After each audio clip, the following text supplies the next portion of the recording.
सबको मोस्ट बेहतरीन बातें।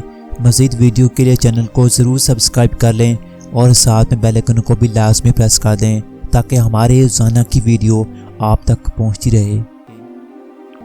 हमारा टैलेंट हमारी ज़ात में छुपा हुआ कुदरत का एक ख़जाना है। ये वो अनाम है जो अल्लाह ताला ने इंसान के अंदर रखा है। जिस काम के मुतल्लक इंसान के अंदर ये ख़जाना होता है, ना चाहते हुए भी इंसान का हाथ उस काम की तरफ चला जाता है, आँख उस तरफ उठ जाती है।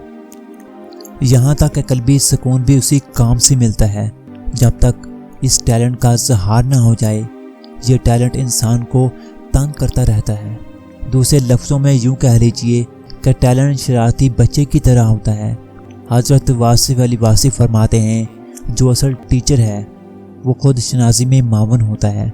वो आदमी के असल को उसके करीब कर देता है।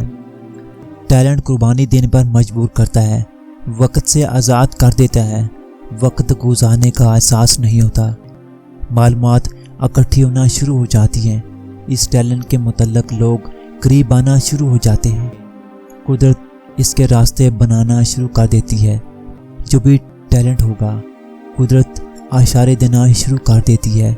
कुदरत बता रही होती है कि आपको क्या करना है और क्या नहीं करना। जब आदमी अपने टैलेंट को, अपने छुपे हुए ख़जाने को तलाश कर लेता है तो फिर वो दरवेश बन जाता है। जो जंगल में भी डेरा लगाता है तो लोग चलकर उसके पास आने लगते हैं। अगर आप दुनिया में कामयाब होना चाहते हैं, अल्लाह ताला की दी हुई नेमत को अपने अंदर तलाश कर लीजिए, आप कामयाब हो जाओगे।